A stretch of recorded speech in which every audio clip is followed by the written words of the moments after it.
제티와 함께하는 회계원리 시간, 여러분 제하. 네, 다음 정기라는 것에 대해서 배워보도록 하겠습니다. 정기는 언제 쓰는 거라고 했어요? 총계정 원장에 정기를 한다라고 되어 있죠. 뭐예요? 구를 전자에 기록할 기. 구르면서 기록을 한다? 아닙니다. 정확히는 옮겨서 기록을 한다라는 거예요. 분계에 적었던 내용들을 총계정 원장으로 옮겨서 다 같이 한 번에 작성을 하는 것을 우리가 정기를 한다라고 이렇게 나와 있습니다. 회계에서는 정기가 두 가지가 있어요. 어떤 정기가 있었어요? 그렇죠. 회계 연도를 잡을 때, 회계 기간을 잡을 때 정기, 단기, 차기가 있었죠. 그 정기는 앞전자를 써가지고, 그러니까 앞에 있는 회계 연도다, 회계 기수다 라고 했고, 여기서는 그게 아니라 총계정 원장에 정기한다, 한마디로 옮겨 적는다 라는 이 두 가지의 의미가 회계에서는 작용한다라는 거 미리 좀 알아두세요. 네, 그렇다면 정기의 절차는 어떤가요?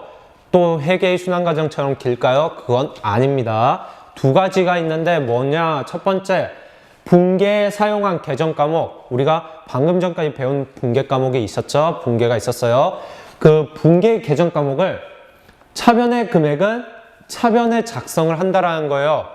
한마디로 금액은 그대로 가져가되 날짜 계정 과목을 기입을 하는데 상대의 계정 과목을 기입을 해줘야 된다는 거예요.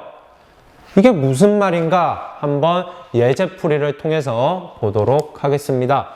우선 바로 분계부터 해볼게요. 현금 10만 원을 보통예금 통장에 입금하다. 아까 첫 번째 문제였죠. 차변에 보통예금, 대변에 현금, 그리고 10만 원씩. 그쵸? 2번 종업원 급여에게 100만 원을 현금으로 지급하다. 차변의 급여 지급인 급여 100만 원. 대변에 현금으로 지급했으니까 현금 100만 원이 나온다. 다음 직원 교육을 위해 교육비. 차변에 교육하면은 교육훈련비다 라고 이야기를 했고, 쌤이 이거는 좀 전에 예제풀이에서 했던 거기 때문에 이렇게 빨리 넘어가는 겁니다. 50만 원 대변에 현금 50만 원 이렇게 작성을 한다라고 했죠. 이제 총계정 원장이 어떻게 하느냐, 두 가지가 나뉘는데 총계정 원장 같은 경우에는 그 전에 T계정이라는 것으로 작성을 하게 됩니다. 우선은 현금이랑 계정 과목부터 찾아와 줘야 돼요. 현금. 그렇다면은 이 대변에 있는 이 현금 계정 과목을 어떻게 가져온다고요? 금액은 그대로 10만 원. 그리고 상대 계정 과목을 가져온다. 보통예금. 그리고 그 앞에 날짜를 써준다. 지금은 날짜가 없기 때문에 넘어가도록 하고요. 이런 식으로 해준다라는 거예요. 다음 또 현금이 있네요. 보니까 급여가 있네요. 현금에 해당하는 금액 100만 원. 그리고 그에 해당하는 계정 과목 급여. 그쵸? 다음 세 번째도 보니까 현금이라는 게 있고 금액을 가져오면은 50만 원. 다음 교육훈련비.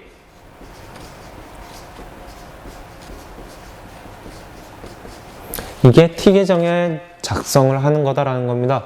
다음 것도 봐줘야 됩니다. 현금만 작성을 하면 안 되고 그 반대 것들도 작성을 해줘야 돼요. 이제부터는 보통예금부터 볼게요. 보통예금. 그에 해당하는 계정금액인 10만 원을 우선 작성을 해주고요. 같은 변에 반대에 있던 현금을 가져와 준다 라는 거죠. 다음 급여도 봐야 되죠. 해당하는 금액인 100만 원을 가져와 주고요. 반대편에 있던 현금을 작성을 해줘야 된다. 오케이? 다음 마지막 교육 훈련비도 해줘야 되죠?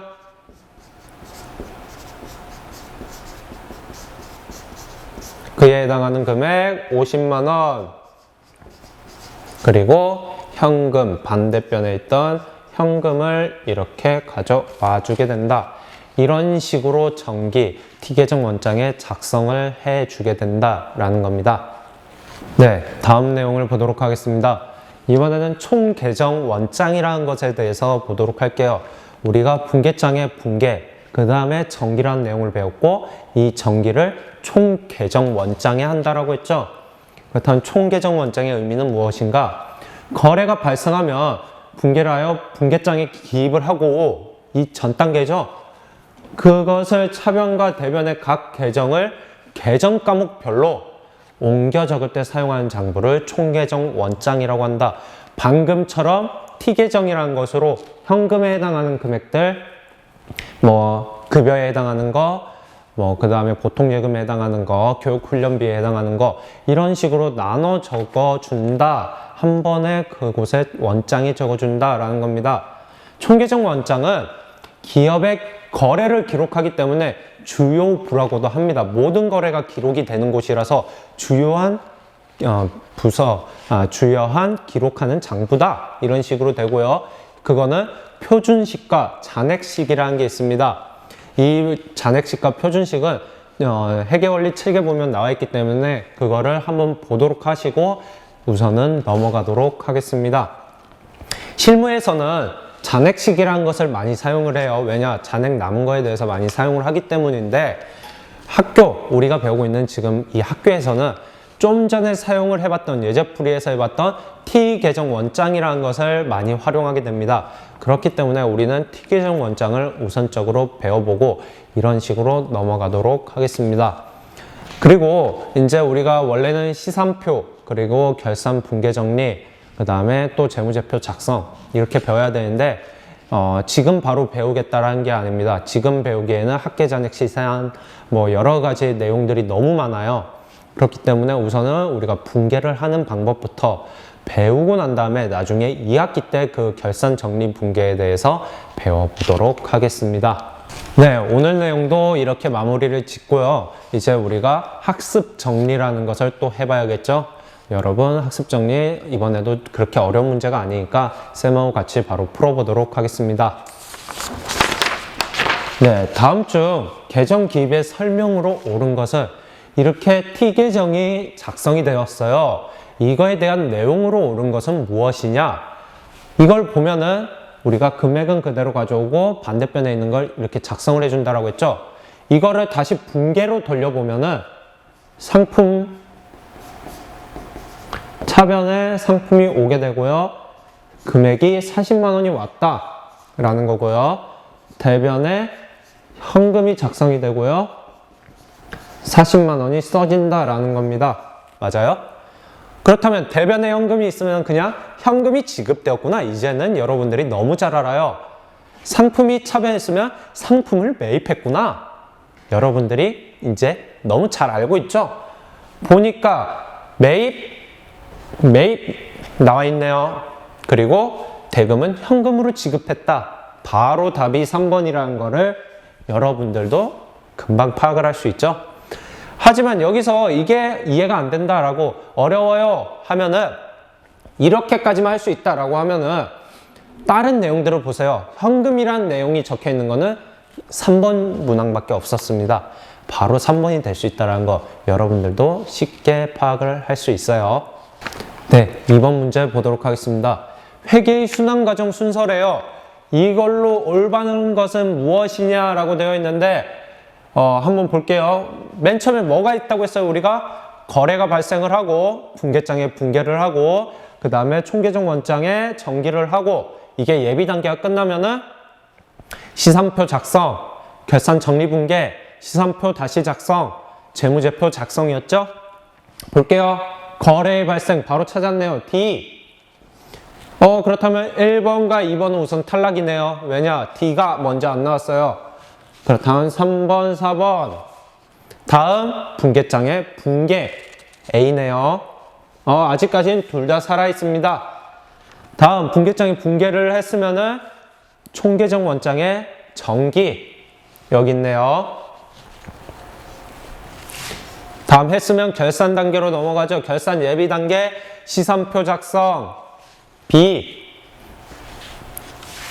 여기서부터 차이가 발생을 했습니다. 우선은 이게 아니다라는 걸 여러분들도 알고 있죠. 그 다음에 결산 수정 붕괴를 하게 된다고 했으니까 C. 그리고 나서 그 총계정 원장이 이제 마감이 되고 장부 마감 그리고 결산 보고서 작성. 이 결산 보고서 작성이라는 거는요. 재무제표 작성이에요. 한마디로. 그러니까 손익계산서, 재무상태표, 현금흐름표, 자본변동표, 주석을 작성하는 단계다. 마지막 단계다라는 겁니다. 답은 3번이 된다. 네, 다음 3번 문제를 보도록 하겠습니다. 결산의 절차 중에서 결산 준비를 위한 예비 절차, 결산도 아까 쌤이 두 가지로 나뉜다라고 했죠. 예비 절차에 해당하는 것은 재무상태표 작성, 재무제표 작성은 결산 단계라고 했죠. 마감도 결산 단계입니다. 결산 완전 단계예요. 포괄손익계산서라는 거는 손익계산서입니다. 이게 두 가지가 있어요. 일반 기업 회계냐 또는 국제 회계 기준이냐 이거에 따라서 포괄손익계산서, 일반 손익계산서로 나뉘게 되는데 어쨌든 손익계산서다.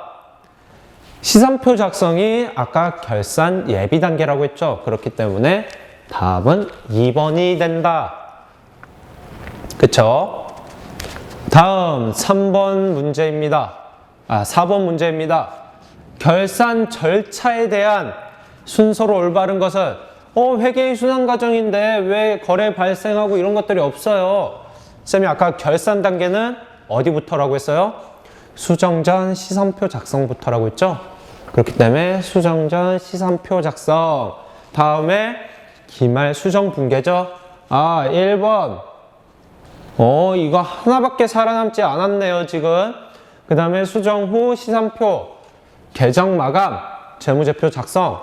바로 두 번째에서 답은 1번이 된다라는 거 여러분들이 파악을 할 수가 있습니다.